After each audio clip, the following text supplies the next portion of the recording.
Thagat Isai Kunithoi Isai Singba Mida Aizelet Saharda David Ki Thagat Isai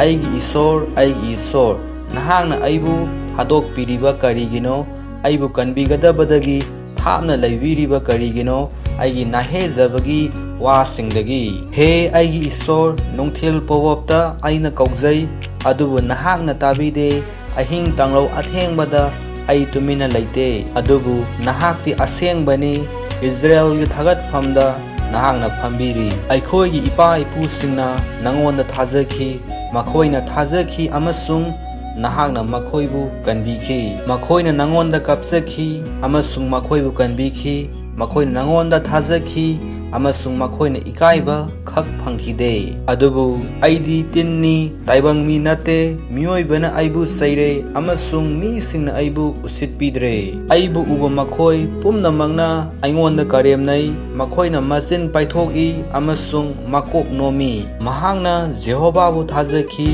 mahangna mahakpu kanbisanu mahangna mangonda penjaba maramna mahakna mahakpu kanbisanu adubu aibu puknungdagi puthokpirakpa mahakti nahakni ai imagi mathada aina lairingaida aibu thajahankiba adu nahakni angang khawdagi aina isabu nangonda sinajarami ai imagi puknungdagi nahakti aigi isorni aingondagi thapna laiviraganu maramdi awa ana nakna lei maramdi Pangbinaba kanasu laite salaba kayana aibu koisille basangi akanba salaba singna aibu ikoi koisille thauriba amasung ngangliba nongsagumna makhoina aingonda maya launa kathoki makhoina aibu isingumna haidokle ai saru pumnamak samnadre ai thamoi khoiragumle Masi aigi nungda saudokle aigi pangal asi segai maset amagum kangsile iraina aigi ngauda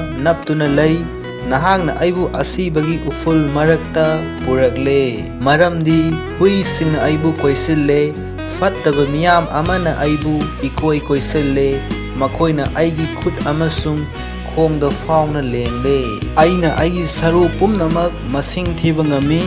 makhoina aingonda yengduna lay amasung munna yengi makhoina makhogi marakta ai phiron sing yenai ai achonba figidamak makhoina laibak sang yengi adubu he Jehova nahak aingondagi thapna laibiganu he ai pangal oibiriba aibu pangbinaba thubiro thangsangdagi ai thawai kanbiyu huigi pangandagi ai punsi kanbiyu nongsagi masindagi aibu kanbiyu lamlaki salaba singi masidagi nahakna aingonda pakhum pibire aina aigi isin inau singda nahaki ming lauthokani miyam tinbagi marakta aina nahakpu thagatkani Jehovabu kiba nakhoina mahakpu thagatlu Jacob ki dara pumnamakna mahakpu ikai khumnana thagatlu Israel ki dara nakhoi pumnamakna mahakpu kiyu maramdi awaba fangliba mahaki awaba adu